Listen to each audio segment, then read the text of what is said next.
I guess the interesting set of interlinking issues here keeps coming back to something that Ian Dunlop continues to bring up, which is that somehow we have to think about all of these very complex things while we're in a state of emergency. And unfortunately, for a lot of us that live in comfortable lives, that emergency isn't readily apparent. It isn't readily felt. There's still people in restaurants. There's still people drinking coffee in the hall. And I was with a group of Native American people this year, and one of them made this comment that sort of stuck with me around thinking about what it means to think about systems change and how systems change is such a difficult thing to imagine. When we talk about how are we going to live differently, it's so easy to say those words. Everything is interconnected. It's so easy to say those words. But in the actual interrelational interdependency of that lies our survival. And the metaphor that one woman used to describe this is the metaphor of imagining that you were going to need to learn how to breathe underwater. I thought that was an interesting metaphor. It's just that far away sometimes. It can feel just that difficult to imagine what it would actually be like to live differently.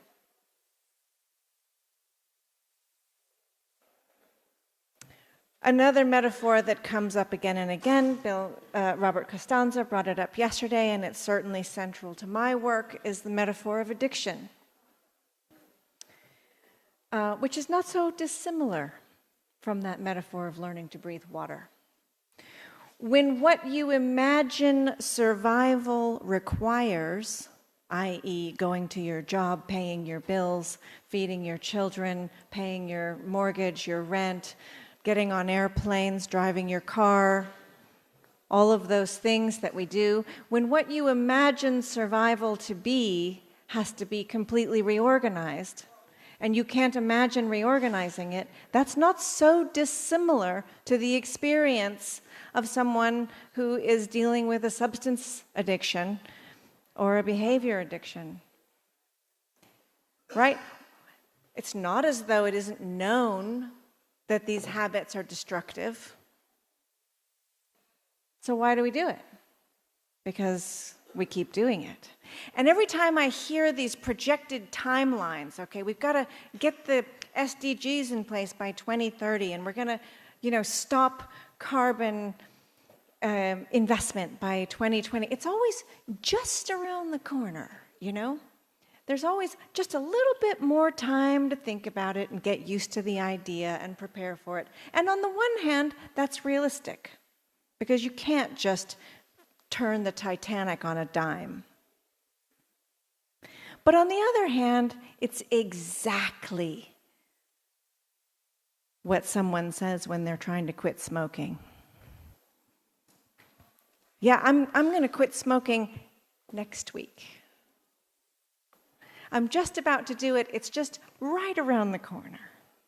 And instead of smoking, I'm going to do this other thing, right? Then comes the replacement substitutes. So I think that metaphor of addiction is something to at least keep with us in the room as we start talking about energy this afternoon. And to recognize how hard this process is to bring into our daily lives. I think everybody's back from coffee now.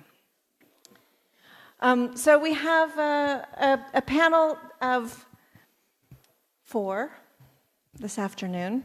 It's the same sort of format. Please I think we only have one set of slides this afternoon, which may come as a relief because, plus one. One set of slides plus one. Also, our dear Governor of California, Jerry Brown, is not going to be joining us this afternoon. But we have a replacement, the substitute. None other than one of my favorite thinkers, Bill Rees. And I just want to introduce you to him because he'll be speaking last this afternoon. But Bill is the originator of the term, you may be familiar with this term, ecological footprint. What else was I supposed to say? You were co-developer with lots of people around the theory around it. Especially Matisse Vatternagel. Let's begin. So, Jeremy, I would like to ask you to start.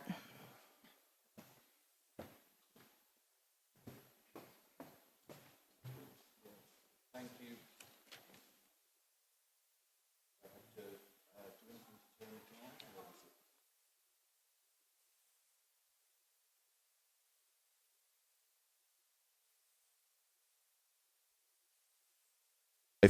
Who's Japanese calls me non-technology boy. I got there in the end. Thank you very much for the honor of going first in this interesting panel. And our persuasive chair has talked me out of using one of my beloved PowerPoint presentations. And for those who know me, that's a real wrench. But there are plenty of PowerPoints that you can download if you like PowerPoints from my website, which comes up if you Google my name. So I'm going to try and kick off the panel with a rapid spoken start with some key thoughts that have occurred to me as I've sat here for the 2 days and how they pertain to energy. I want to start with a recent report that was done by the New Climate Economy Commission that looks at the question of what it would cost us in global society to build the infrastructure that we're going to need by 2030, however we do it, with the current predominantly dirty technologies or with the kind of technologies we know we need if we're going to get to a net zero carbon world.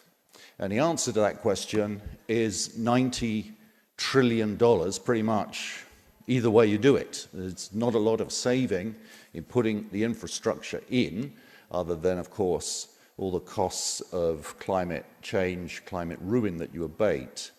But what you get, if you do it our way, the clean way, a way that would get you consistent with the Sustainable Development Goals, this isn't just about energy, this is about everything else, water, fisheries, the whole infrastructure that we're going to need. You get a direct economic gain of $26 trillion over the period. That's the world we're living in. We so ought to be able to win these arguments, not just in energy, but every other field of the Sustainable Development Goals, because the basic truth is that it's going to cost us more to wreck our world and torpedo civilization than it is to have a crack at saving it. So then let me take the energy portion of that, because the report, and let me just say incidentally, that report was produced by an array of real experts, many of them from the business community. The CEO of Unilever is on it, Paul Pullman, the CEO of Statkraft, Thorhild's colleague, Christian Ruinous is on it, and it's chaired by the former president of Mexico, Felipe Calderon. So it's a real group of mega experts and deeply experienced people. So I recommend that report to you if you don't know it. Let's take the energy part and go to what we know we need to do there. We heard it from a number of speakers yesterday. We have to go to zero net carbon. That's basically a world run on renewable energy. We have to do it by 2050 at the latest. And the first question that comes up, therefore, is that feasible? Is that remotely feasible to go to 100% by 2050? And here I can speak as a practitioner. I set up a solar energy company 20 years ago, motivated by my concerns about climate change, and I am absolutely confident that we can get to that target, all other things being equal and the political will being in place. I don't think solar is a magic bullet in the mix. In fact, the reason I'm so confident is that I know a little bit about the brother and sister technologies in wind particularly, but other forms of renewable, and of course storage. We are riding a wave of descending costs, systemic cost down, that we've not got anywhere near the bottom of at the moment. And we are going to come in cheaper than all the oppositions in all the opposition technologies in almost all markets by 2020. And that's not just an advocate speaking. This is the opinion you will get in many an investment bank from the analysts these days. This is the world we're living in. It is eminently doable, provided the political will is there and provided the capital is there. Those two things are connected. So let's just look at another key statistic of what we need to see happen over the period to get to this target. Right now, the world is investing in round figures $300 billion a year in clean energy, mostly in renewables, mostly in solar. We should be investing quite a bit more in energy efficiency than we are, but that's not hopeless. The worrying thing is that that figure has been more or less flat since 2011. It's not been going up, and it has to go up. It has to go up to roughly $1 trillion a year by 2030, averaged over the period between now and 2030. So a gap, there's a funding gap of around 700 billion. Now, we're living in a world with $280 trillion of wealth. How difficult is it going to be to achieve this?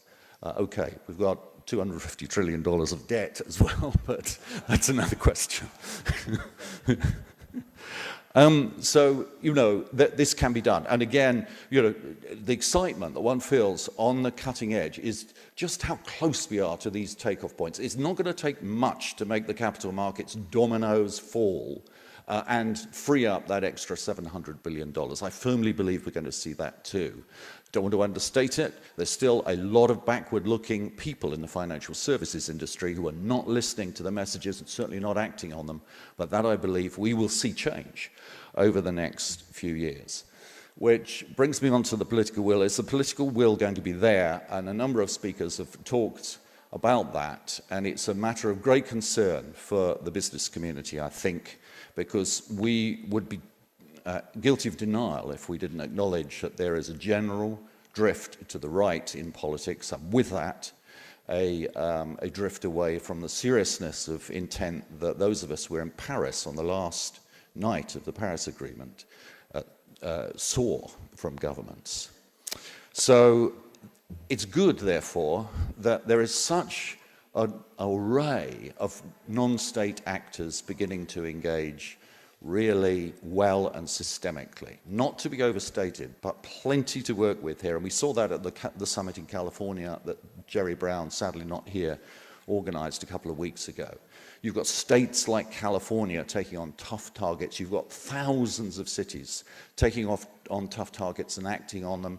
You've got all kinds of companies taking on tough targets, the science-based targets, and the performance of many of the biggest corporations in the world on what are pretty exacting targets, but they're doing, I would say, on the whole, much better than most governments. There are 120 plus companies that are committed to 100% renewable electricity, some as soon as 2020. Indeed, some have already achieved it, including Google and Apple.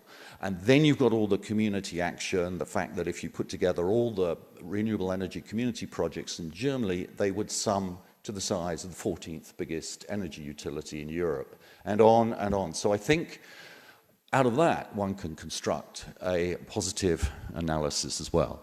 So you can see I'm cautiously bullish, but I don't want to understate any of the problems. And I want to close my remarks by referring us back to the end of John Schellenhuber's lecture yesterday, because here too I think there is a vital role that the business world can play.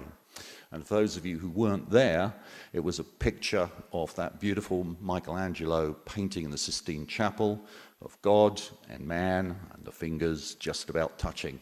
And there's a third actor in there that is a cyborg, and that cyborg's finger is just about touching the human figure there. And John makes the very graphic and completely vital point that we don't want to end up in a world where we've solved all these environmental and economic problems and descended into police states with absolute control of populations. Or worse, and he said that if we don't control artificial intelligence and quantum computing in particular, when those two things are married in the visible future, and they then marry with robotics, we will have cyborgs with unbelievable power. And these creations of ours, if we do not remain in control and use the technologies involved for good and not ill, will, I think, very obviously make the solution that they can survive in this climate chaos world that we've bequeathed to the future, and they won't need us with them. So it sounds like something out of a science fiction movie, but the bedrock of that drama is being laid in real technology developments today. And the energy industry and companies in general, I think, are going to have to engage in using those technologies as best we can for good and controlling them so that they remain in human hands and we don't face an utterly dystopian and ultimately suicidal future. Thank you.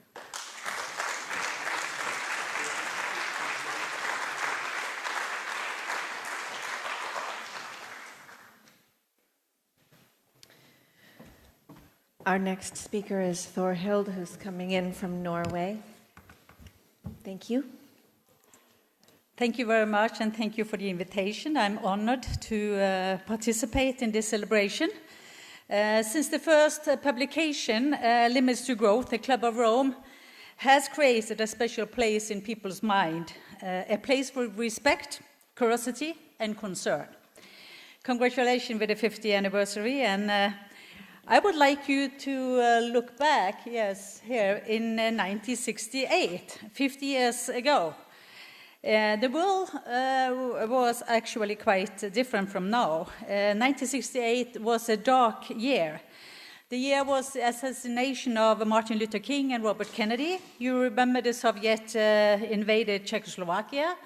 The Vietnam War was still going on. And Garrett Hardin described a world moving towards ecological breakdown in his Tragedy of the Common.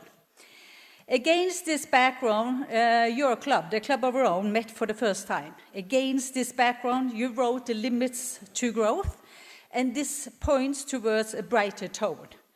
In 1968 is also a powerful symbol of change and the will to change. This is exactly what I understand the Club of Rome is all about, to change in order to meet the global challenges facing humanity. And I hope that through knowledge and dialogue, humans can live in balance with nature.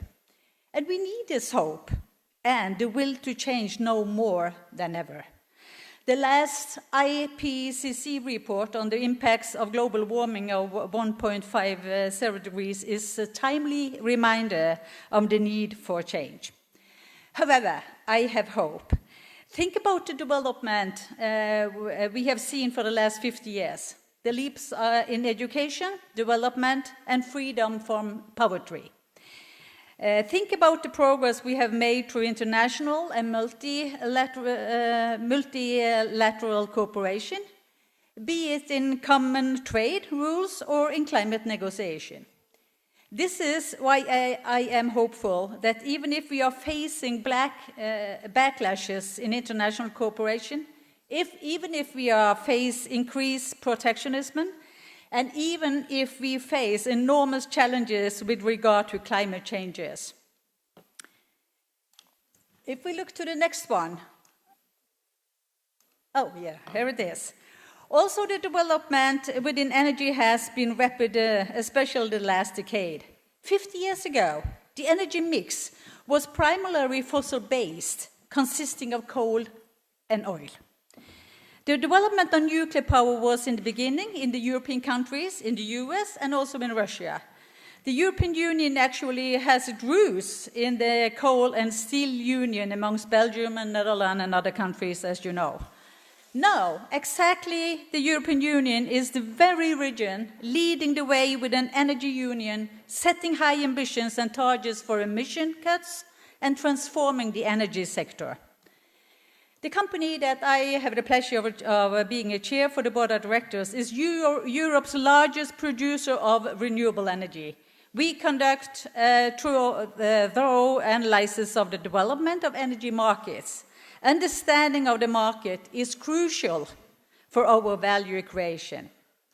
However, looking at the rapid changes in the energy, we have all underestimated the technological and also the commercial development. Investment in renewable energy exceed investment in coal and gas power. Technology costs have fallen dramatically. Globally, a quarter of all electricity produced now comes from renewable sources. What happens then if these rapid technology costs continue to fall? If the development in renewable does not turn? If we extrapolate the changes, we will see the following. The power sector globally reaches a renewable share of 70% by 2040. The carbon intensity of the power sector falls by 80% by 2040 as renewable displaces the thermal generation. Solar power will become the largest source of power generation on a global basis and cover almost 30% of all electricity generation. And wind power will cover 20% in 2040. Due to cheaper and greener power, electricity will cover over 30% of energy consumptions in buildings, industry, transport sectors in 2040. And as much as 70% of all new passenger vehicles sold globally can be fully electric in 2040. And the really good news is that energy-related emission in 2040 will be about 30% lower than today, with emissions following a pathway that is consistent with the 2-degree target. I think these are great perspectives. This is why I have hope, and our analysis only looks at 2040, only 20 years ahead. Just imagine how much more that can be developed if we look 50 years ahead. And there are many positive developments. For example, the 15 largest banks in the world, including JP Morgan, Societe Generale, and Deutsche Bank, have implemented restriction on financing coal projects. This is very good news. And we see also a lot of other very good signals.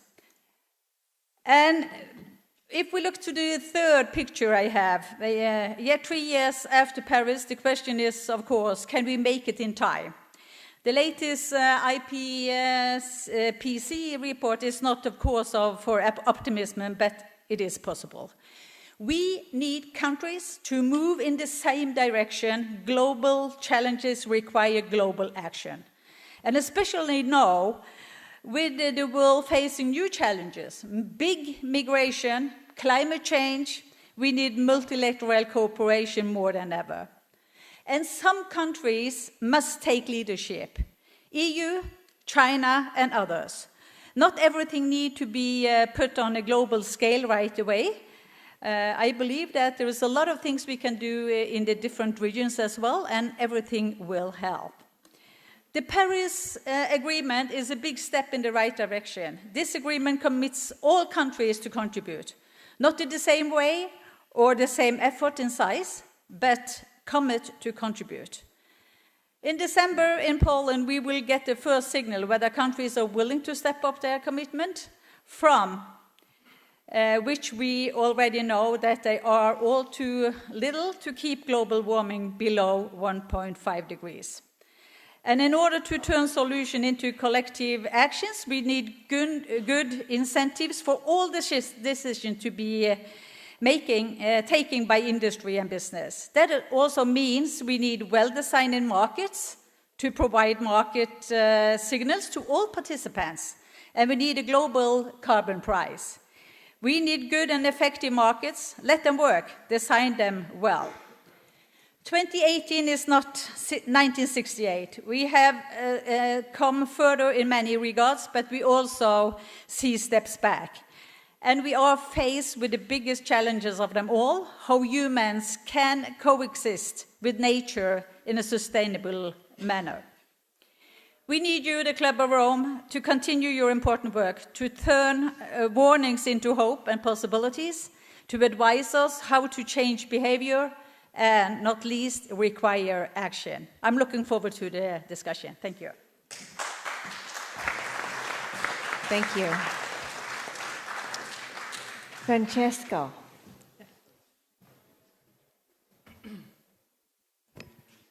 So good afternoon, ladies and gentlemen.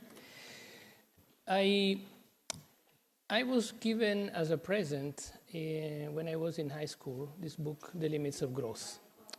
And I think it was a present from an uncle of mine.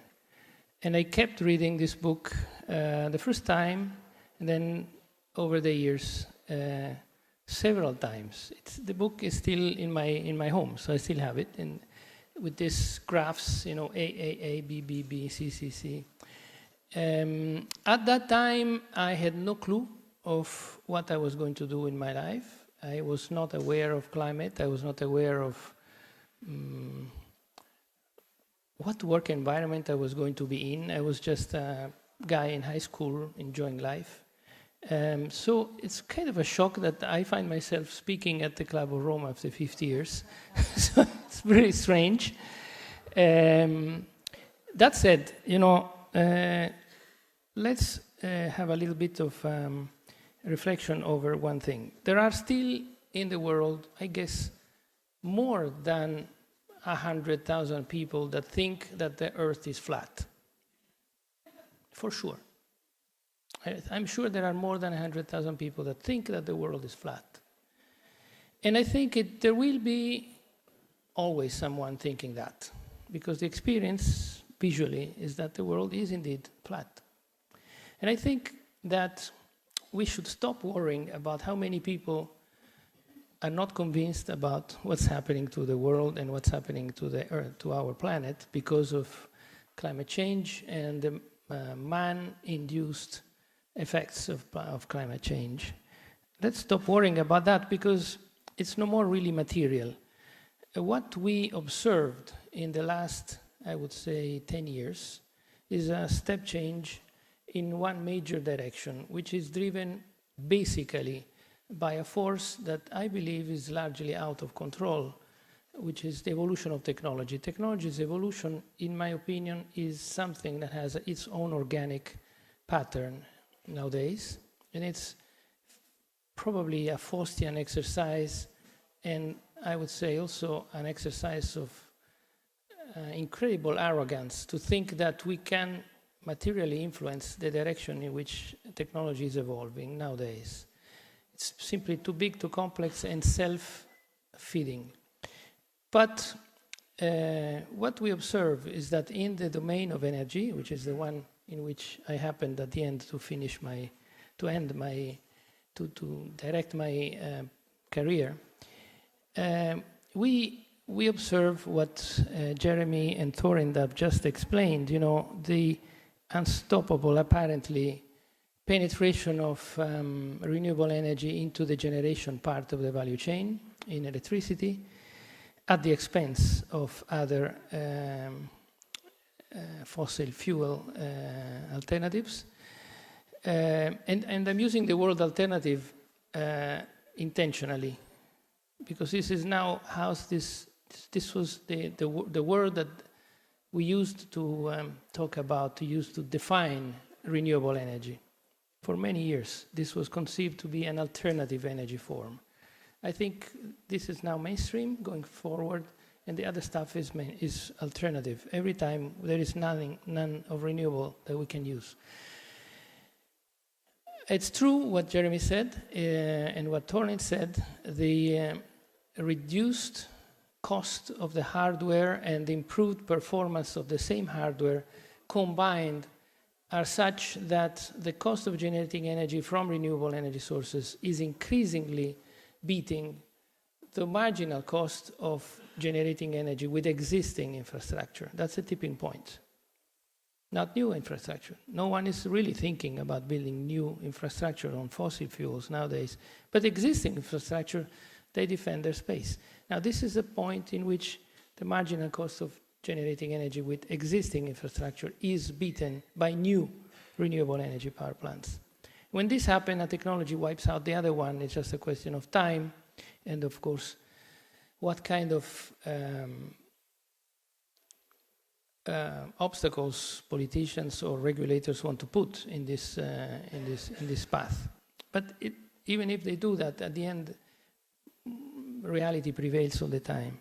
So we are looking at a world in which we strongly believed about 5 years, 6 years, 7 years ago when we started developing renewables on a competitive basis, which is now in front of us. And this world is full of surprises in many, many ways. It changes deeply the way in which generation has been conceived over the last 100 years. It changed deeply the way in which project and which development of new initiatives was developed so far. It was the domain of big companies. Now it's open to many, many players, including private individuals. So it multiplies by thousands the number of opportunities and the variety of technologies and the combination of technologies that can be used. And it makes it very complex indeed, and very, very difficult for governments to direct in some ways. So it's scary, if you want, in some ways. If you feel that you want to manage it, it's really another ball game on one end. On the other, it has an unstoppable force because the multitude of players that makes it so strong. It's also true that it is becoming a fairly open and wide global competitive battlefield where cost cutting and cost efficiency and scale matter. So companies eventually that organize themselves in the better way will be very successful in this field. And it's also true that it entails a rethinking of everything downstream from generation to the customer, which has to do with transmission, distribution of electricity going down. And that sector of the energy industry, which for decades has been considered, and I hope no one gets offended, the less intelligent and the more stupid, where wires are wires and what to do with them, just let them hang around and that's it, you know. That part is now the most crucial and most sexy part of the value chain, where digital is playing a big role, where what matters is how you distribute energy at low and medium voltage, no more at big high voltage level, and how you manage transients from day and night, how you manage transients from an hour to the other in constant bidirectional flows. So that sector also is benefiting from technology. So we see this huge technology tsunami hitting the industry with a great impact. Is it for the good or bad? We think it's hugely for the good. And the driving forces are two. One is hidden in the word digital, which affects hardware and customer behavior in a positive way. I can then digress on that later. The other one word is less known, and it is the continuous stupefying, I would say, improvement of materials that material science is bringing everywhere. So it's our experience that as time goes by, stuff gets better, lighter, cheaper, more resistant, lots of stuff gets better all the time. These two things are the reason why renewable energies are now cheap as they are. And these two things are the reason why grids that are being digitized have performances that are unthinkable today and were unthinkable and even not conceivable by the time this infrastructure was designed. So the combination of these things makes it that systems are progressively observing a penetration of zero marginal cost energy brought in by renewable energy sources. And what happens when that takes place is that the overall cost of electricity tends to go down, to drop at wholesale level. And second, the energy becomes less sensible to the variations of commodities. So electricity all of a sudden becomes cheaper and stable. At that point, it becomes available for uses that were not conceived before. In fact, you will see in the next month, the International Energy Agency will publish its own World Energy Outlook, and this is the year of electrification. The world is being electrified at twice the speed at which overall global energy demand is taking place, which means electricity is penetrating into the mix. Of course, we like it because we deal with electricity, so it's good to be in that part. But we also like it because electricity can be managed more precisely, it can be used more efficiently, digital has an impact, machines love electricity much more than other stuff, and we think as you progressively decarbonize electricity and use it in other economic activities, you decarbonize them too. So the world will be decarbonized faster than we think through this loop of electrification that is taking place. So there's good hope. That's not to say that things are all fine. There is still a huge amount of money thrown at fossil fuels in terms of incentives and fiscal benefits that I think will just partially delay the end of that season, and it's a pity, but that's life. So I think, for me, there is hope, and it's an exciting future for an electrified world. Thank you very much.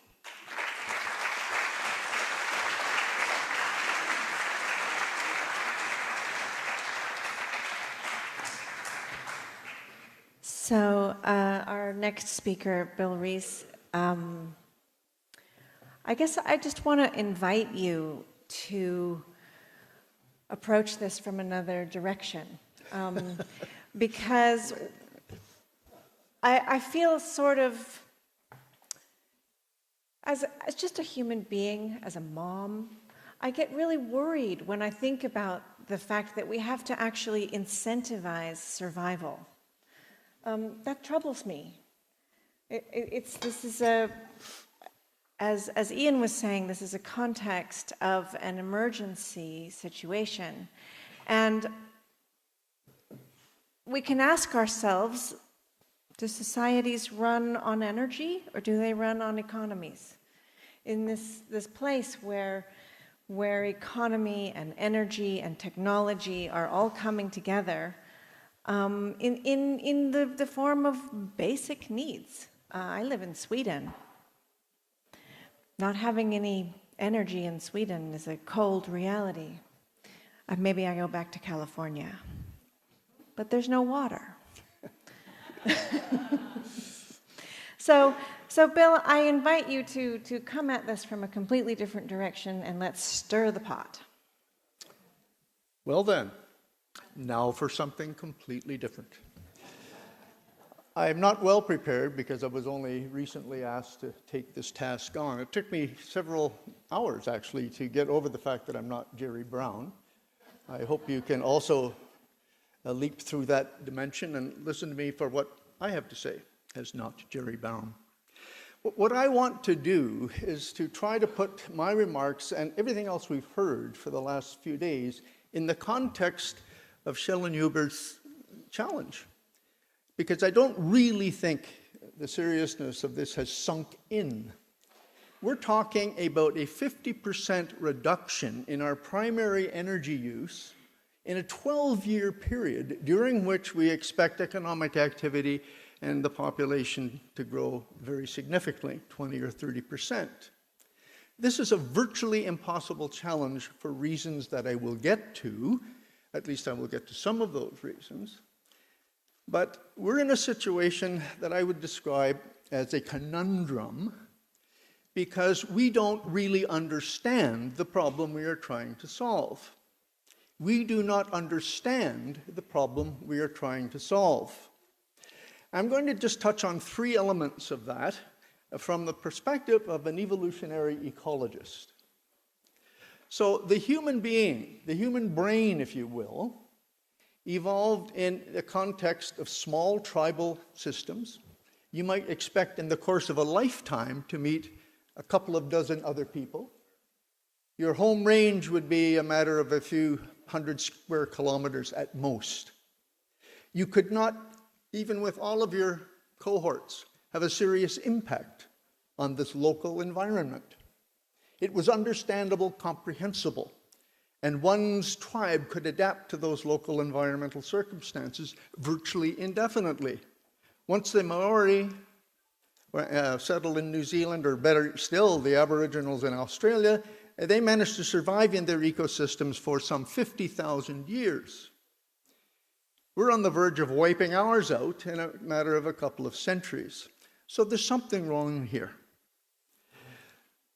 I would argue then that we have created, because we are an intelligent species, a complex integrated macro system consisting of the human economy, the internet, now artificial intelligence, social systems of great diversity, all interacting with biophysical systems, the ecosystems, the biosphere at large, the ecosphere, the atmosphere, the climate system. And all of these things have merged and come together in one massively complex system, characterized in each of its subdivisions by lags, thresholds, and nonlinear behaviors that we can't hope to predict or understand or control should they run awry.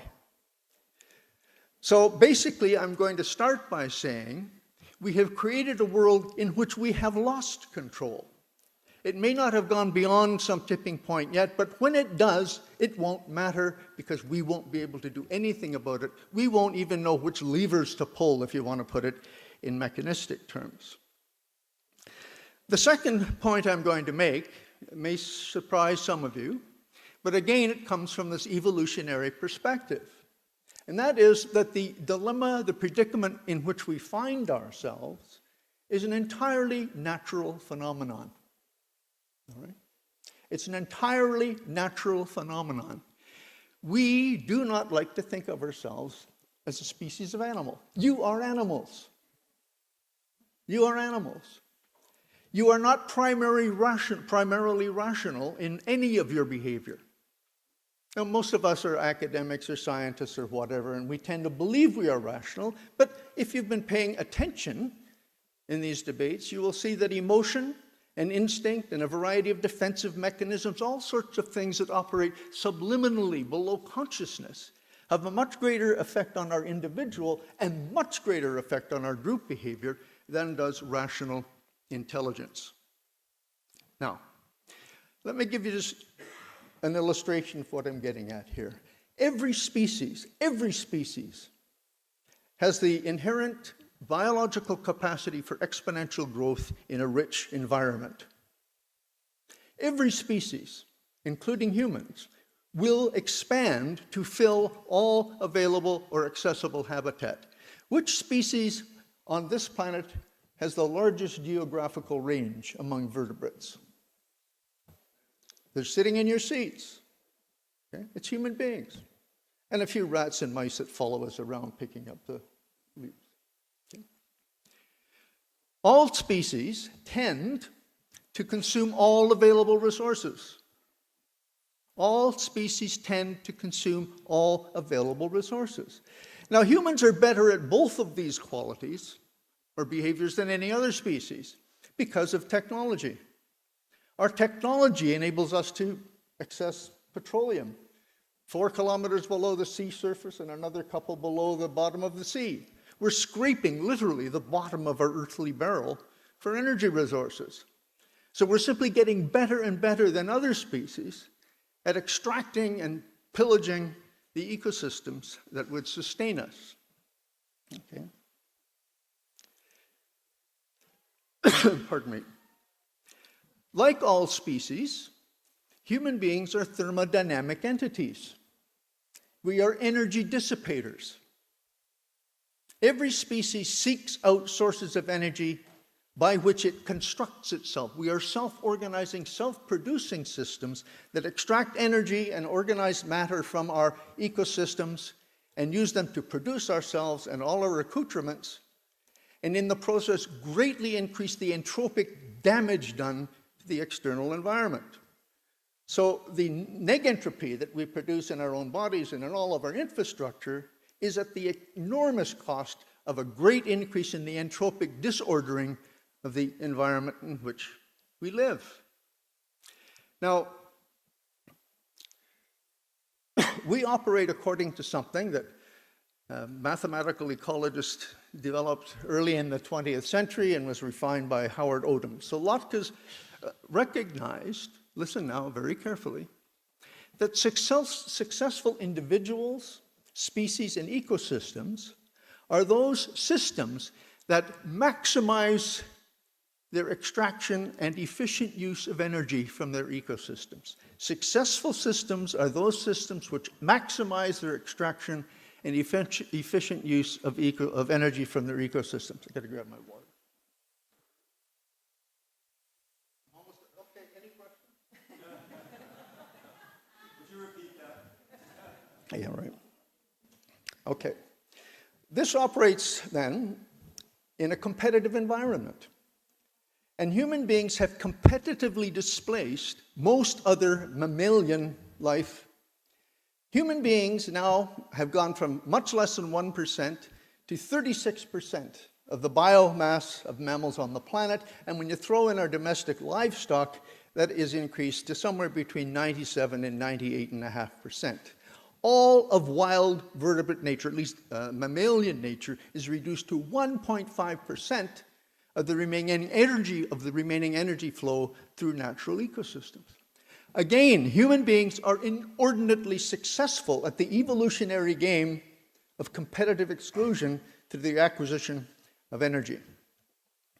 So, can I have just one more minute? Right there. My slides should now come up. I've just got 3. Listen, I had to throw this together very early this morning. We do not appreciate the speed of change that we have induced on this planet. It took 200,000 years of Homo species to reach the first billion. It took a mere 200 years, or 1/1000th of that time, to accelerate to 7.6 billion, which is our current population. During that period, gross global product has increased 100-fold, per capita incomes and therefore consumption by about 13 or 14-fold, twice that in the wealthy countries. This is in the space of 200 years, a flash in time of human evolution. Next, please. Meanwhile, the Earth didn't get any larger. May I have the next one? Oh, do I do that? Okay. There we go. This is what it looks like in sheer numerical terms. So this flat line at the back, I could extend 200,000 years in that direction. What you should get from this curve is that we have seen in just 200 years a massive explosion of the human enterprise, which is entirely founded on the availability of cheap fossil energy. This cannot continue. It can't even stay there in the absence of a substitute for cheap, abundant fossil fuel. That's the first point to make. The second is, if we find that cheap, abundant substitute for fossil fuel, we will destroy the planet. That is the second major conundrum in front of us. Because the way we use energy is to convert all of the other negentropic value on the planet into human bodies and human infrastructure, our automobiles and fancy stuff and all of that. So, we are already in overshoot. Oh, that's me again. This isn't a question of having to back off because we might transgress some limits. We've been in overshoot in terms of our demands for biocapacity and the displacement of other species for a couple of decades now. And nobody has paid the remotest attention in the policy domain. If we are going to satisfy Schiller's criterion, it means massive contraction of energy use and material consumption in the first world to create the ecological space necessary for justifiable ethical growth in those countries that have not enjoyed it. It's a form of contraction and convergence, if I can borrow something. Okay. All right, I have another major point, but I'm apparently not going to get to it. I appreciate your patience to this point. Thanks very much.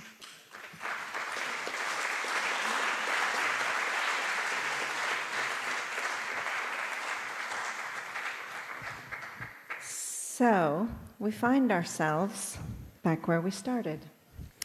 We have a double bind.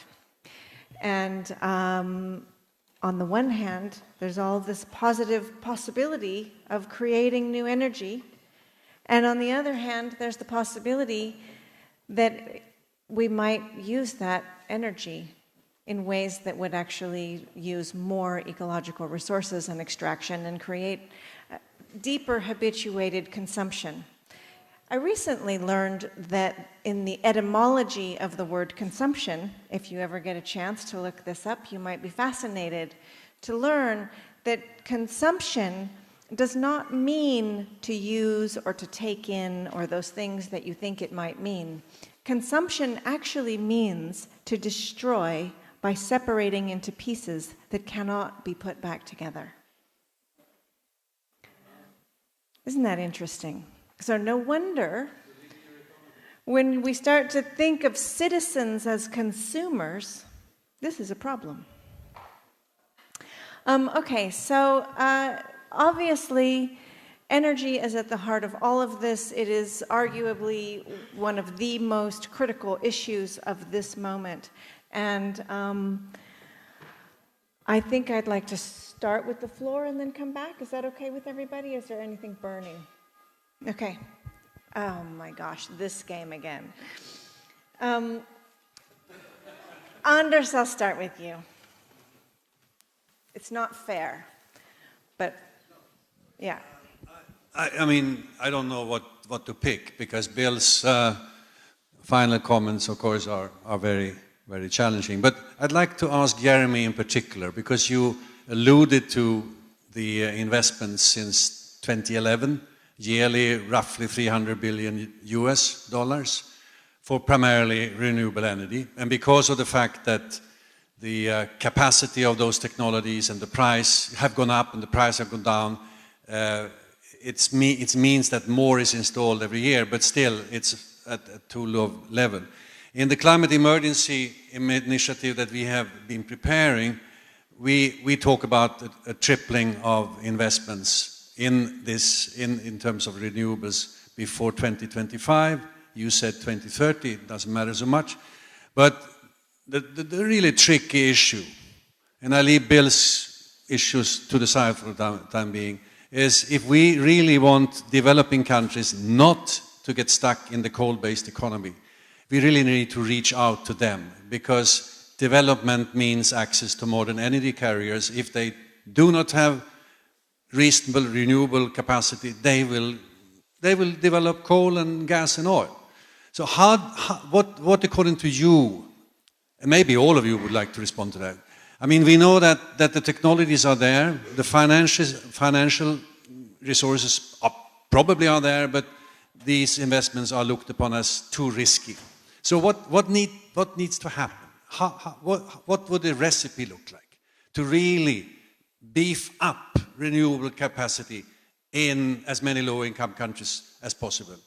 And I mean, I know that China is doing a lot. 2/3 of all the renewable investments take place in developing countries in China. But if we look at most of Africa, it's not as rosy.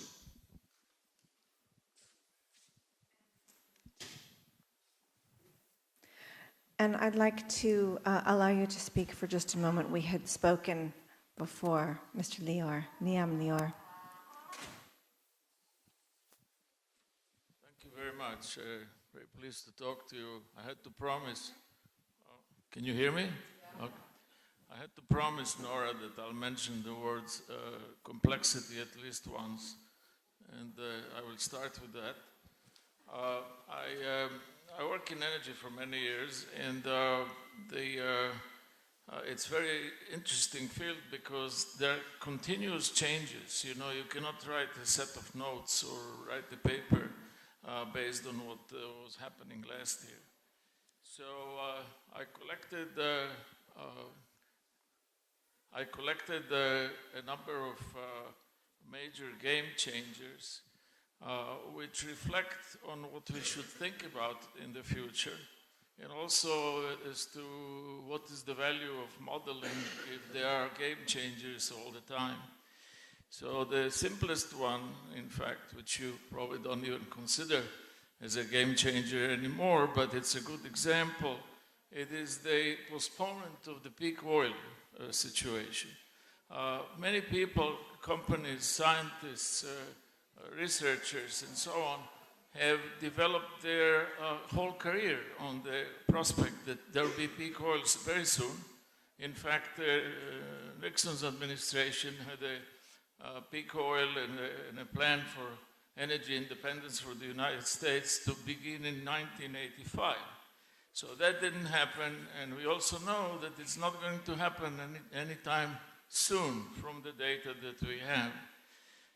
And there is one of the reasons is partially it's conservation, but mostly it's the unconventional energy sources that have been found and used more recently, such as shale oil, shale gas, oil sands, and so on.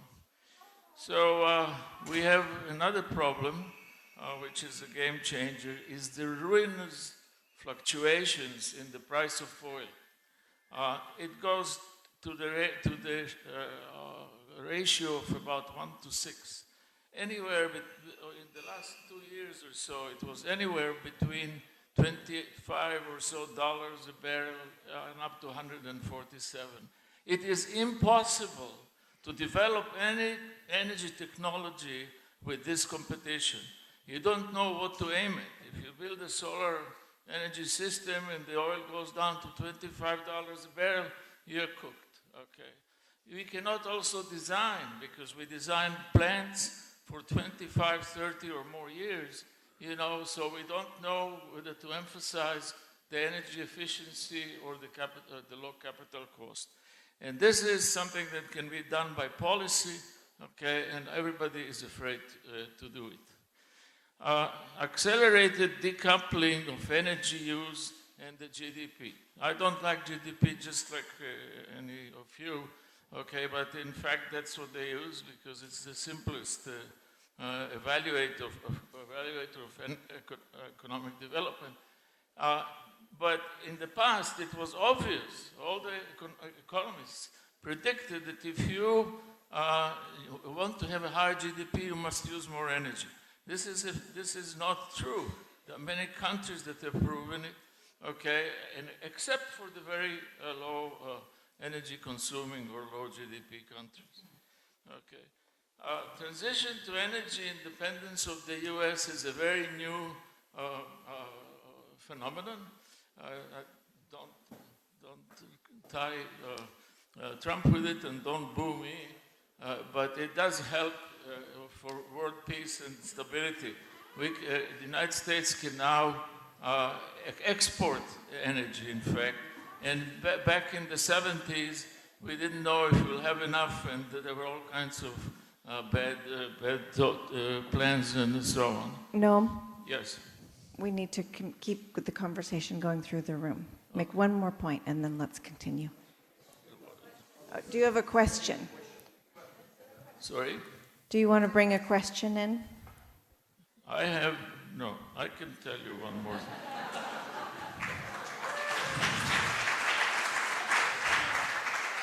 Well, another game changer is the increased support of organized religion for sustainable development. Mm-hmm. It is the Patriarch Bartholomew II, you know, who is really the Orthodox Christian cardinal, and Pope Francesco. It's the first time that we have, let's say, a flock of maybe 1.5 billion people who have been guided that sustainable development is very important. If you want to know more, just ask me. Thank you. Give it to him. Thank you, whoever. How about a woman next? Yeah. Woman. I'll go next. Woman. Thank you very much. I see it's very difficult to be fair in whom to pick with who will raise the question, but it's also easy, very easy if we compare it with the challenge of solving climate change, which is a much more difficult issue, of course. And since we've been talking about solutions here, I feel there's generally always two solutions to solve the issue of climate change. One is from the perspective of tech fixes, so more electric vehicles, renewable energy, and so forth. And on the other hand, we would have a behavioral change, changes in diet, and so forth. Since this session was specific to energy and electricity, I would take this comparison of tech fixes versus behavioral changes into this arena of electricity. And as we will have increasing renewable energy in the electricity sector, we all know that renewables are intermittent. So not every day is as beautiful as today, so that the sun doesn't shine every day. So we again have two options, where one is we build battery storage and so forth, so we use technology to come over this issue, and the other option would be that we use behavioral change. We talk about consumers, but we could also have prosumers. What is in the future in a grid where we have almost only renewables or only renewables? Will it be possible, will people accept that we do not always have electricity for everything we need? Will there be a need for behavioral change? So maybe we can learn from looking specific electricity. We can learn from looking specifically into the electricity behavioral change versus tech fixes, how we can solve overall the climate problem, behavioral or tech fixes, or both. Thank you. And Petra, would you like to? We need the voice of at least one woman.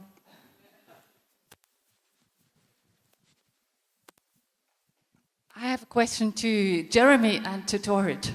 I would like you to give us an example of where energy change is really decentralized, empowering people, etc. Just an example. I'm living in the East German countryside. I live in a nature park for a reason, because there are no windmills. And if you go to the northern Berlin area, there are 500 windmills, and I am a supporter of renewable energies. It's horrific. It's absolutely horrific. And people pay more in this area for electricity than they pay in southern Germany. Germany is the front runner in renewable energy. So it's all like bureaucratic, and the municipalities have to be dealing with that.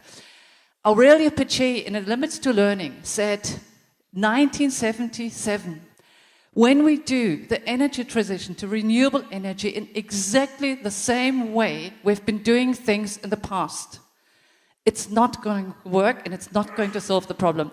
So can we have two examples where energy transition is absolutely empowering for communities in terms of democracy and in terms of economics, etc., and people benefit? Okay, let's take that to the panel. That one was directed at Jeremy or Thorhild, so go right ahead.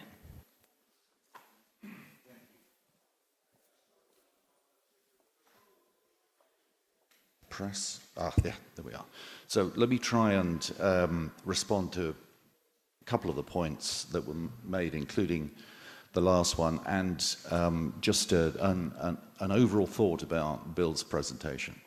I would have to agree that if we are just another animal and we don't learn, and we, can't apply any degree of rationality to the situation we're in, then we will collapse like all the other ecological examples, all the other animals who have reached overshoot. I think in the words of Daryl Hannah in the wonderful film Blade Runner, we are stupid and we will die. But I don't believe that. I think we we have the chance to think our way through this. This is a huge discussion, but there are positive arguments in Noah Juval's book about how over a couple of hundred years we are changing, we are becoming more pro-social, we are becoming much less violent. Seems difficult to believe looking at the world. And I think, you know, we have to work with this kind of hope, if you like. And that then brings me to the example of solar and communities and everything else. We have to learn hard and fast. And one of my great hopes is that solar and renewables help us do that, like perhaps no other form of energy production. You know, if you line up all those 17 Sustainable Development Goals and you think about how solar energy applies to them, it applies to each and every one. Each and every one. I won't go through it, but it's a really interesting intellectual exercise. And so my first example to you is little solar lights in the developing world. So my company gives 5% of its profits to a charity of our own creation called Solar Aid. And we don't give lights away, but we act as a non-profit selling lights, we've sold nearly 2 million solar lights. We do follow-up work in the field. We know the facts and figures of what these little solar lights do. And the single biggest, I can't remember the figure, but the single biggest and most impressive statistic is homework hours. We have created billions of extra homework hours. And you know how important that is in all the issues we're talking about, particularly female homework hours and all the things that can come from that. So that's a little example, and I'll come back to your second example. You asked me for two, right, in just a minute. Because these solar lights, of course, are knocking out kerosene. They give better quality light. People can see at night. And people who can't even afford kerosene can afford one of these little entry-level lights that gives the lights up the night for them and gets them on the ladder of development. So then the other point is about exponential growth, and Anders made this point, so that this is my effort to address your point, Anders. You know, here again, there are things we can learn from our experiences about exponential growth that are potentially really positive. And the Silicon Valley gurus like Ray Kurzweil, you know, make the point that as analysts, we can't get our heads around exponential.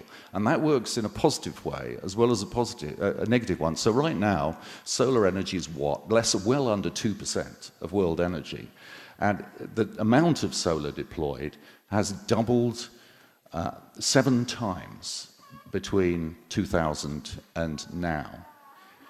Double it, and the average, therefore, is once every 2 years, thereabouts. Double it another 6 times.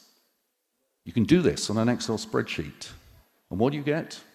You get enough solar energy to provide all the world's current global energy demand. Now, that's a ridiculous idea because we've got so many other bits of tools in the kit with which to meet that demand. But you see the basic point. The basic point is this, and I think we've already seen it in history. Nobody got this existing growth of solar right. Nobody projected it, not even the advocates of solar energy. We didn't see it coming so fast, and it's going to continue coming fast. So when someone said, you know, we'll never cut emissions to 0 by 2050, if I had to bet my pension, all other things being equal and accepting politics, I think we will get to 100% renewable energy well before 250. And so then let's finish with the second example that you asked me for two. So I've given you one microcosm in the developing world, and then let me give you one in the developed world. So if all this is true, you know, what can we trigger in communities? Well, I've seen this in community renewable energy projects in miserable Britain. You know, we don't have as many community energy projects as you do in Germany, but we have some. And I've gone and talked to town halls, and people have put these projects together. Populations of towns, conservative towns, most of rural Britain, I'm sure you appreciate, is conservative. And our partners out there are building these solar farms, and they have ownership in it, and there are all kinds of ways that has triggered pro-social consumer community behavior. So I'll shut up now. I hope I've responded to a couple of questions in a useful way.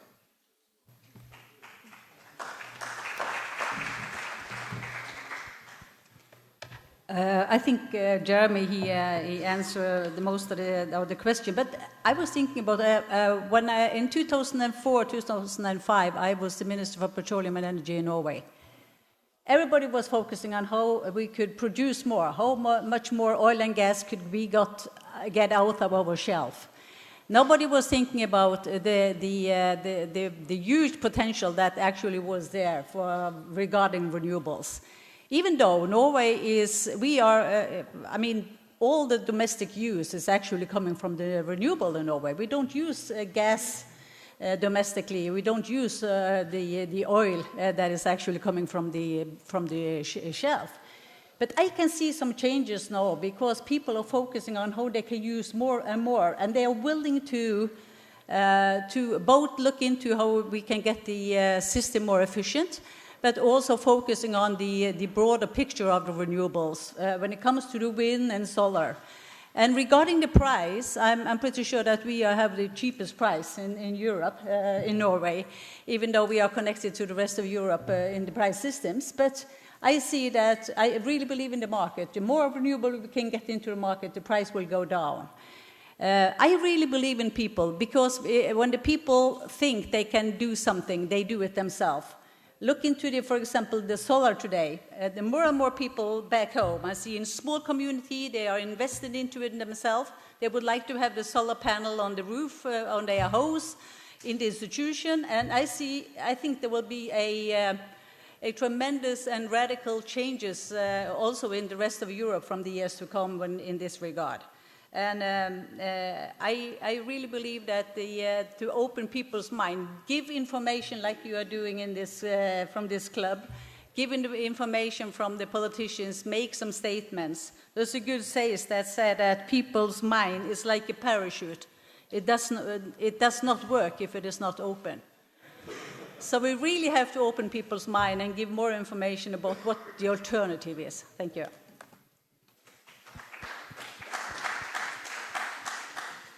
I just wanted to comment also on this question on the Energiewende and the way in which Germany approaches this.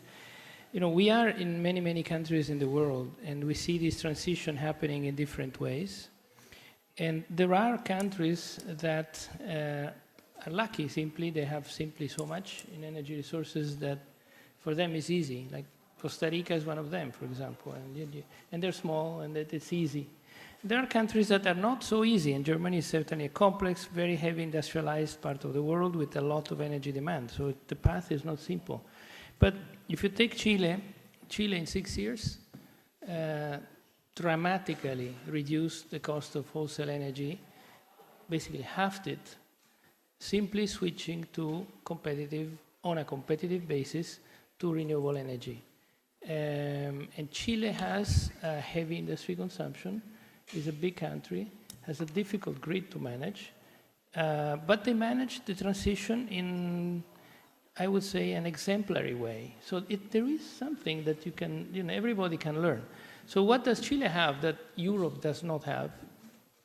They have a forward-looking market that Europe does not have. They have a market that gives price signals 20 years down the road. And that cures drastically the useless discussion about fluctuation of oil and gas and coal prices. No one makes an investment decision based on today's oil, gas, and coal prices in the industry. Not anymore. Those that did it, and we all did it, we wrote off 200 billion euros of investment based on that idiotic concept. So the fact is that today, fluctuation of oil, gas, and coal are immaterial. Every time you have a forward-looking market that goes 10 years in the future. And that's what is needed to have a rational transition. The issue is that Europe decided not to have that in 2003. Now it's coming back, thank God. So I think next wave of renewable energy development in Europe will be much different than the previous one because of this simple issue. Forward-looking, stable energy market and pricing.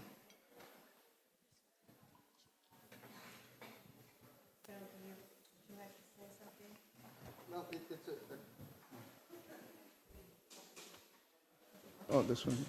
There we go. Why is it, if the cost of renewables is falling so dramatically and is now below that of other conventional forms of energy, is investment in renewable energy in steady decline in most of the world? Germany, to take that example, often called a leader in renewable energy in the Western world, has subsidized solar, if I'm not mistaken, to the tune of about 200 billion euros. What they've gained from that is about 1.5% of its total energy demand. Total primary energy supply comes from solar after a billion or $200 billion euro investment. Even in Britain, investment in renewable energy has virtually dropped to zero in the last couple of years. So it's a puzzle to me why it is that we see these falling prices accompanied by renewed investment in fossil energy. In fact, China, which a few years ago was proudly praised for dropping 100 coal-fired plants from production, is now constructing those plants again. And it seems the reason is that even though they have a massive investment in renewable energy, because the payback time is over the 25-year or 30-year life cycle of the equipment, it simply doesn't provide enough energy initially after the investment to maintain the pace of growth required for the Chinese economy. So I don't have anything against renewable energy. I'm just asking, why is it that structurally it's making such a small dent in the ways in which investment is deployed in this domain? Here come the hands. Does anyone know who was first? You were. Okay, you and then you. I have a technical question to all of you, really. We live in an urbanizing world, and increasingly in a world of megacities. Typically, the megacities that are emerging all over the planet now, particularly in developing countries, have been powered, as in some already been implied, by fossil fuel energy. Some of them are being powered by hydropower, some of them being powered by nuclear energy. But my question to you is a very simple question. Do you think, all of you on the panel, whether or not megacities of tens of millions of people can actually be converted to run on renewable energy other than hydro? Thank you. Back to that person.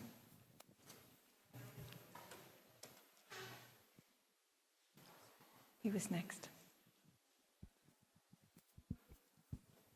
Thank you very much. Peter Hennicke from Wuppertal Institute, Germany, working since, 3 decades on the German Energiewende and trying to cooperate with Japan, Korea, Australia to extend and foster the energy transition. I want to reconcile Bill's position with the position of Jeremy and the other colleagues on the panel. Nobody of us needs kilowatt hours. Really nobody in this room, in industry, in transportation. What we need is energy services. And this always means to produce electricity as much as possible from renewables, but then to transform it into energy services, meaning cooling, comfortable buildings, communication, power, and all these nice things which we get from energy services. This means that we have to reconcile the supply side with the demand side. Otherwise, we will really not solve the problem. If you look into any scenario, worldwide for Germany. You will find that primary energy has to be reduced by at least 30%, in Germany 50%. That was your point, Bill. Quite correct. So there is no scenario, no vision where we can transform the energy system alone with renewables. So to combine both and to foster the energy efficiency, meaning not only with technical questions, but meaning looking into lifestyles, looking into rebound effects, looking in more sustainable patterns of production and consumption, and then bring it together with the supply side on renewables. That solves the acceptance problems, what Petra mentioned. We have a lot of problems in the wind power regions, no doubt. That solves the cost question because it brings the cost down, and it solves the resource question. I know this will not answer all our questions, but the combination of both, this is the complete answer on the energy transition. Excellent. Okay, we've got one in the back, and then Yoshi, and then we can come. We'll take 3 more questions. And then... Oh, first him.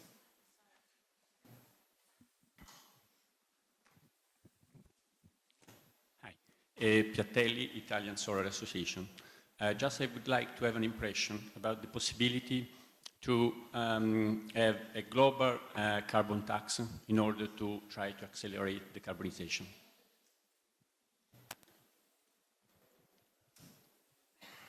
Such a nice short question. Yoshi, next. Thank you. Regarding automobile, I understand that several countries is seeking for electric vehicle. In one sense, it's very good, but it's very dangerous. Some countries are restricting too much. Only electric vehicle will be allowed. So that will discourage very much another new technology development. For example, fuel cell engine.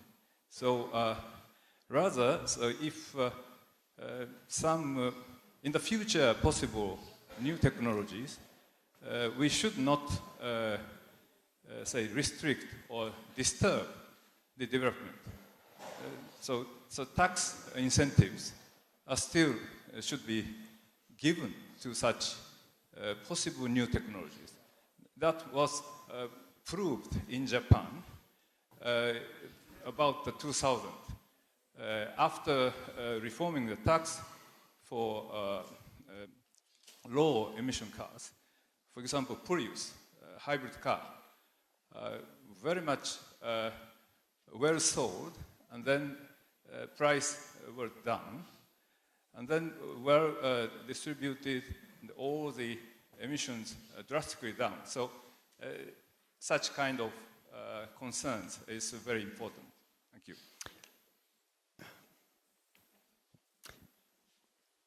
And then we'll do a response. One more, and then we'll... Hi, this is Stefan Armenia from the Italian chapter of the System Dynamics Society. I just want to build on what Bill was saying and ask a question about where are we going to find the resources and all the silicium to build, all the solar power that we need. And if the decarbonizing loop is also taking into account the fact that we are producing a lot of garbage throughout the world.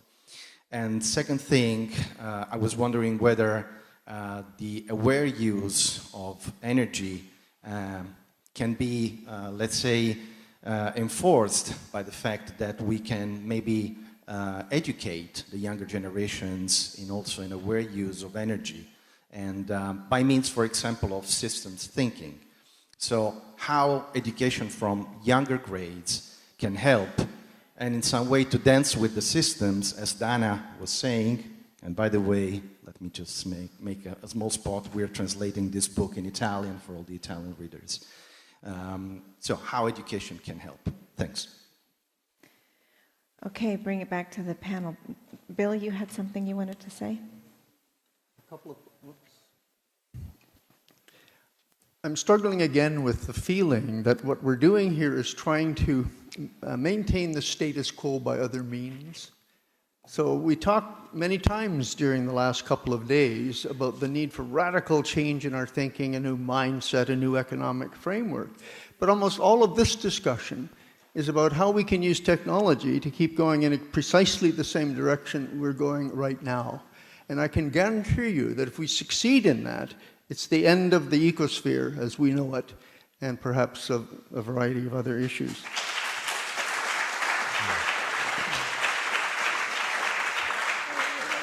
Another point, I'm not an energy expert, but I have a simple question when I go to alternative energy meetings that I always ask.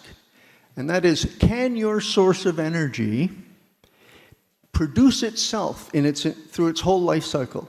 Can it produce the equipment needed to mine the minerals and transport them and manufacture the refining and all of that stuff, and still have enough surplus to run all the other energy needs of society?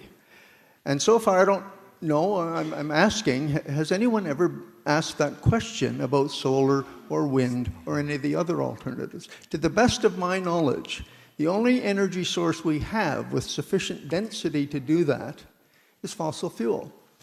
The fact that it's the basis of our entire infrastructure indicates that it is not only capable of producing itself, but all of this additional material. Absent fossil fuel. By the way, we use fossil fuels to make all of the alternative energy infrastructure and equipment in place right now. So if we're going to double and double again and fill the entire world with these alternative energy framings, is it going to be done with alternative energy or fossil fuel? So I think it's a real question.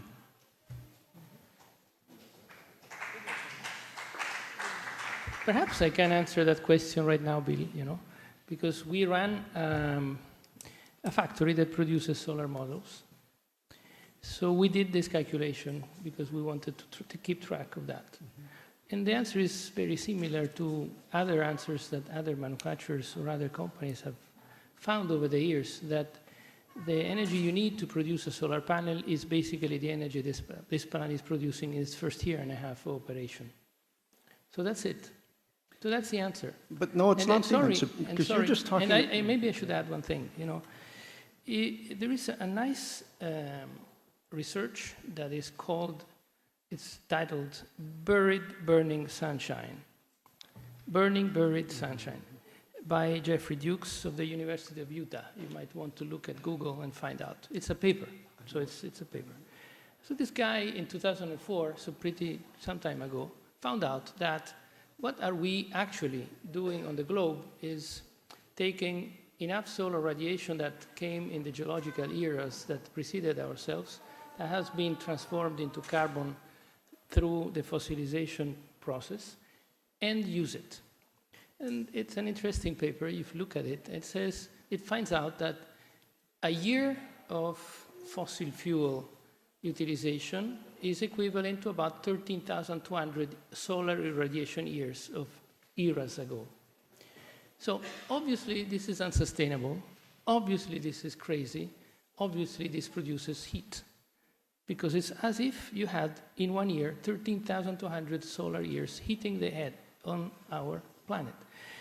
So, and thank God now, through technology, there is a totally different story. And I think, to go back to the other question on cities, there is not such a city that is illuminated or fed by X amount of nuclear energy, or cities are fed by energy. The mix is what matters. So you can have, it's difficult, and it's something totally misleading to say, this thing is made by renewable energy only. It's impossible, unless you only have the plant and the factory connected and nothing else in between. When you put energy into a network, that energy is mixed with all the rest of the energy produced in different ways. So all you can say is, what is the amount of renewable energy that gets into the mix? And because that amount keeps increasing, like I said, the evidence is it keeps increasing at twice the speed of global energy demand. So the amount of renewable energy will, at the end, come to higher percentages that today we are thinking of. And yes, cities will be totally sustainable in that sense, if that is what you were asking. Is there a city today like that? Yes, Oslo is one. Oslo is fed by renewable energy fully, because Norway is like that. Okay? So it's as simple as that. There is not such a thing as a city fed by nuclear and a city fed by renewables, with some small exception. It's a mix.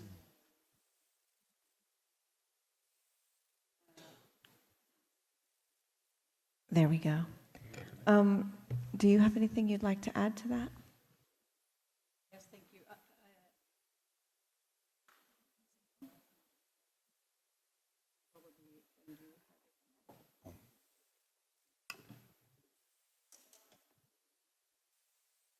The microphones are getting tired of us. Yeah, I think it is.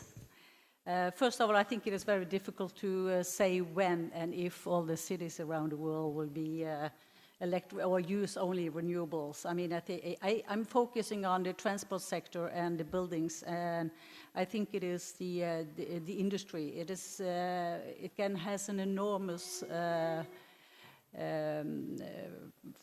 if we are changing it for both the transport sector and industry and the buildings, that will they will contribute significantly when it comes to the emission reduction. So I think this is what I have experienced ourselves in the company, and that is how we can see both India and China has come up with good examples how they work with that. But it is, let me come up with one example. For example, on the electric energy in a vehicle is around 90% efficient, which is 3 to 4 times more efficient than a conventional vehicle energy. And that is, for example, just one example how you can also focusing on how you can get more efficient of the energy that you actually use today. And when you can also say the similar energy savings of around 60% is possible when switching from fossil fuels heating to electric heating by using heat pumps.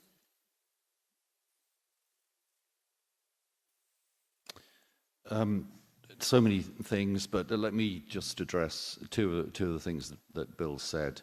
He said that investment in renewable energy is going down, has been going down around the world. That's not the case. The Bloomberg New Energy Finance stats and others show quite clearly that it's been essentially flat since 2011, as I said in my remarks. And anyone who wants charts and source URLs for this, my email is jeremy.leggett@solarcentury.com. Bill also posited that the reason that the investment is going down is because we have a hopeless energy payback in solar and renewables. Francesco has already addressed that, but there are a number of studies that show it's not the case, and the most recent one that I know of makes the point that actually the payback now on solar, because of all the efficiencies in the manufacturing, the cells get thinner, the processes get more efficient. The energy payback in solar is so short now that it's less than the energy payback in a number of species of oil, tar sands, for example, and fracked shale oil in America. Solar is better on energy payback. Of course, there's no free lunch in energy. You always have to get your payback. But that's the case. And then, if I understood it correctly, Bill, you argued that governments know this, and this is why the investment's coming down, because they're aware of the ludicrous energy payback cost that we have. No, that's not true either. The problems we have with some of the subsidy regimes, and let's be really clear, fossil fuels get far more subsidies than renewables, far more. And there are any number of studies that show this. So the reason why we have trouble from time to time is because there is a very powerful incumbency, the strongest set of vested interests that the world has arguably ever seen, who are trying to torpedo us all the time so that the successes that Francesco and Thorhild have talked about have been achieved in the face of strong enemy action, taking multiple forms. I'll just give you one example to illustrate how acute this is. And this comes from Britain. You know, we have a climate change law, and the government says in public that it is buying into all these targets. What does it do for fossil fuels, and what does it do for renewables? Well, it supports offshore wind. That's true. But for solar, they've withdrawn all the subsidies, knowing that a little industry they created when they started with the feed-in tariffs will be destroyed with the loss of tens of thousands of jobs in the UK. And they've done this to favour nuclear and shale. And we're told this by people inside the wire, in government. I'm told it by people up to the level of ministers. Tell me this is what's going on. 2 examples. If you live in a community that has shale fracking in the UK, you will be paid thousands of pounds straight into your bank account as a bribe to accept the fracking.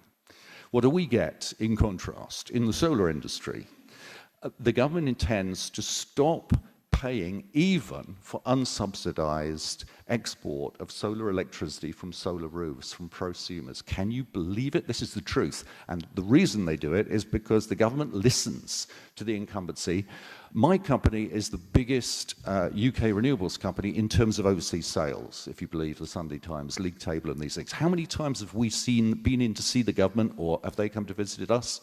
Precisely 0, despite invitations. So we're facing an incredibly strong enemy that is really good at deploying disinformation. And Bill, you deployed 3 pieces of disinformation of the kind that they throw against us in your remarks.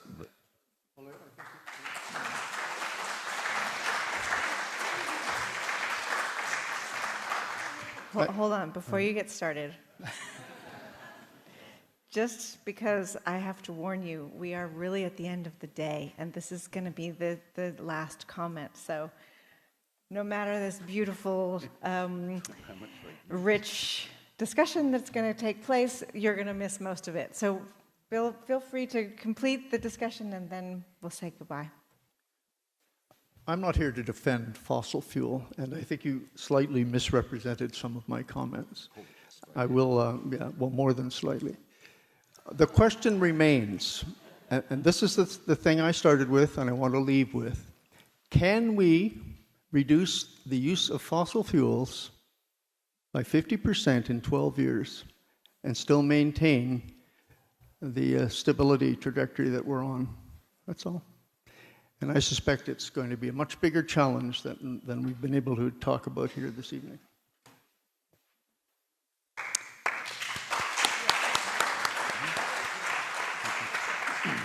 So I really would like to thank all of you who joined this final panel, but I also want to thank all the panelists today and the arc of conversation and all of you who have contributed. I apologize to those of you whose questions we didn't get to. And to sort of take note that we are ending right back where we started, but we're richer in our thoughts than we were this morning. I'm thinking right now about Ugo Bardi's discussion of the Seneca effect and the recognition that if you go too fast, you fall faster.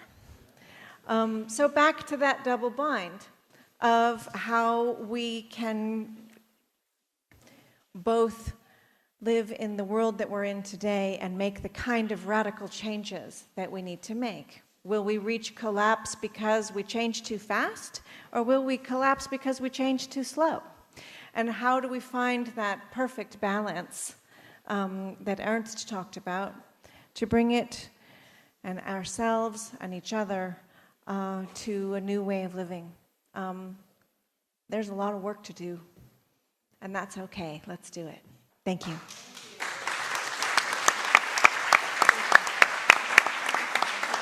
The point I didn't get to make in the introductory remarks dealt with the question you're talking about, the entrenched interests blocking any kind of reasonable movement forward. There's some announcements, and There's more than an announcement. There's closing statements, and there's all sorts of things.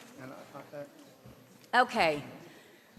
So, first of all, you all get the award for bravery.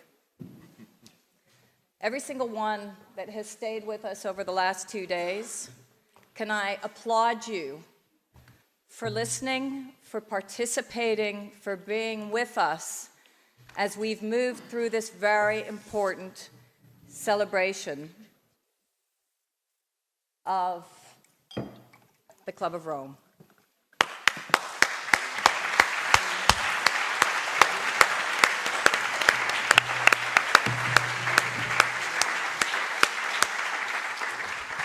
Now, there are some others that we would like to applaud. I will give the closing remarks, but I would quickly like to, first of all, welcome Roberto, because we've heard a lot about Aurelio Pace, but we haven't yet really heard from his son or the rest of his family that have been here and, as I indicated before, traveled from all over the world to participate in this celebration.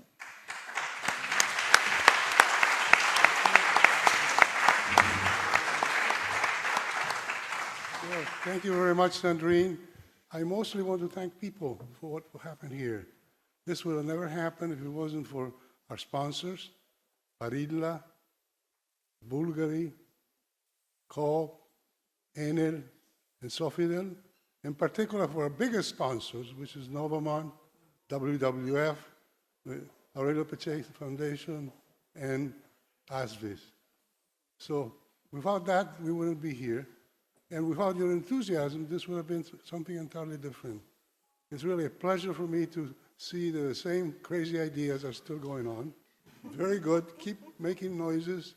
Keep pushing the boundaries. Don't hesitate to speak out. Speak to the truth. Thank you.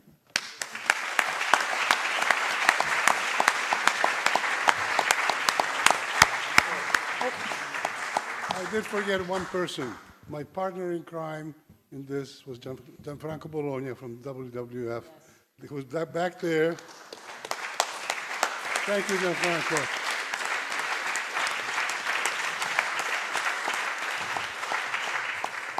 Okay, so I won't keep you for much longer, but I wanted to give Roberto a chance to thank all the incredible people that have been part of this summit. When I arrived here in Rome on, gosh, I can't remember now, on Monday morning for some of our own strategy sessions, it didn't even occur to me that I would be addressing you here today.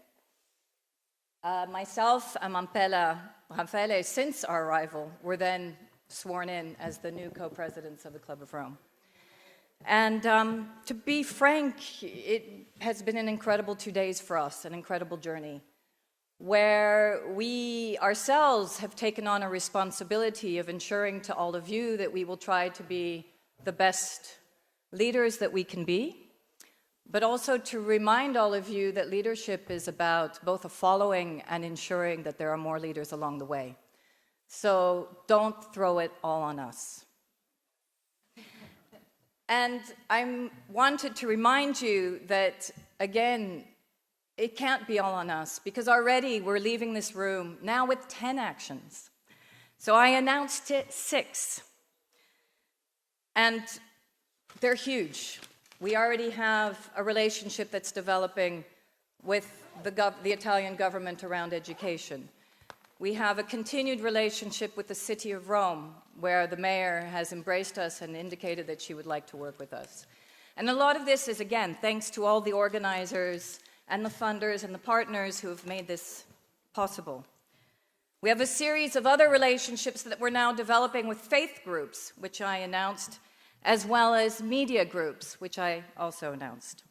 And then we have our own themes, which we're going to carry out and try to actually, with these different groups, ensure that we look at the conversations that we've had in the last 2 days and make them concrete and make them solutions-based and make them real and make them impactful.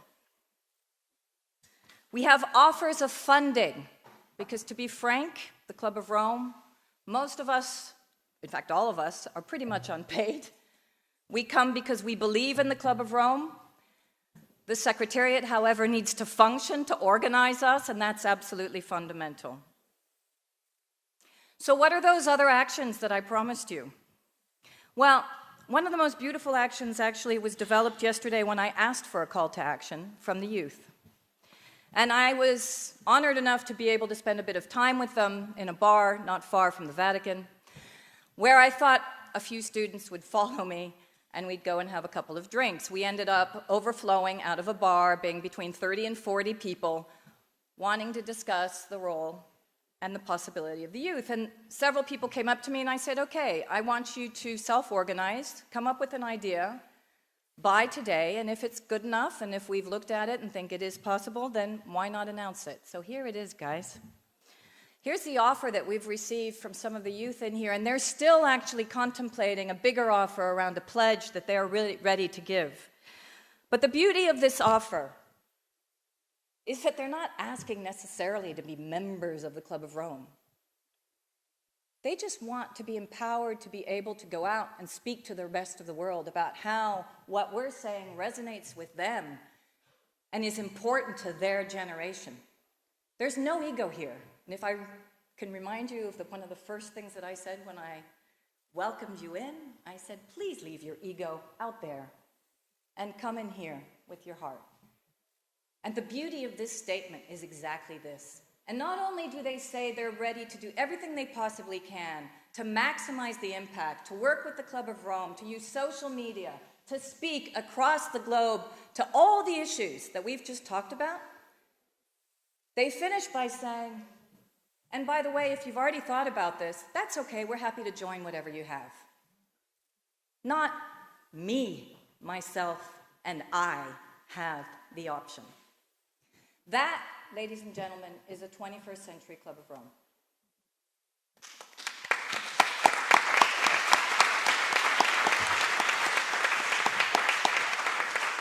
After that incredible experience and the reading of this letter, I walked outside and I had a photo opportunity with the incredible family of Aurelio Pace, and I started to talk to one of the grandsons, and we have agreed to work together because, again, Aurelio Pace's family have lived the history. They live and breathe and want to be part of this new vision. And so we are going to work together to carry that vision because they want to work with us on specific projects. And remember, they're all over the world. And they've brought forward, again, one of their fathers who they've been working with, who's come from Argentina, who actually has started a peace alliance and who I've just spoken to about ensuring that we work with the Vatican and that we work with other faith groups to ensure that we maximize the opportunity now to talk about peace and love, not hate, so that we can ensure that the systems that are totally dysfunctional, which are more technical in some ways, the energy system, all of this has to be done.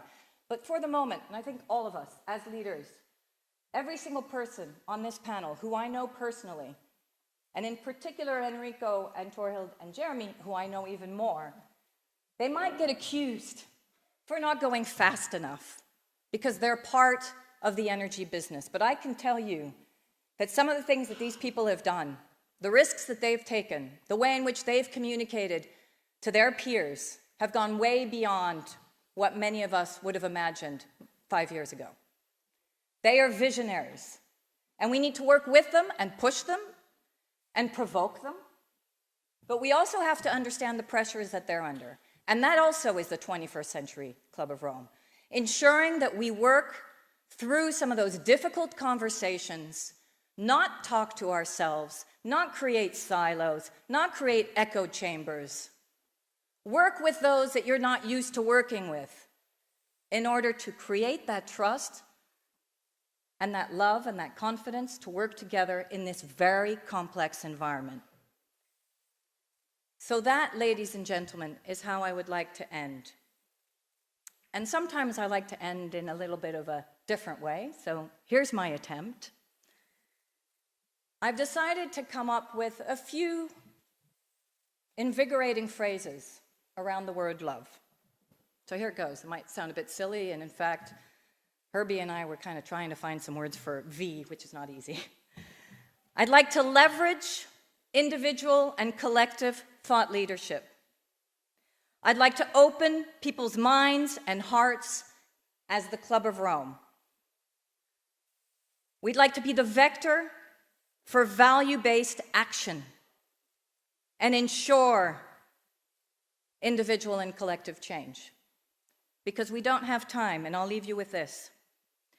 Love is anterior to life, posterior to death, initial of creation, and the exponent of breath. Emily Dickinson, who probably didn't think that in addition to loving each other, our biggest responsibility is to love nature. And remember that that is the gift, not us. So thank you very much. Incredibly inspirational conversations. And we look forward to working with you to ensure that what we've heard about today, even though there are some very dire situations, we can work together to transform those challenges into opportunities in the renaissance that we all want to see and was started here in Rome and other cities across Italy. Thank you very much.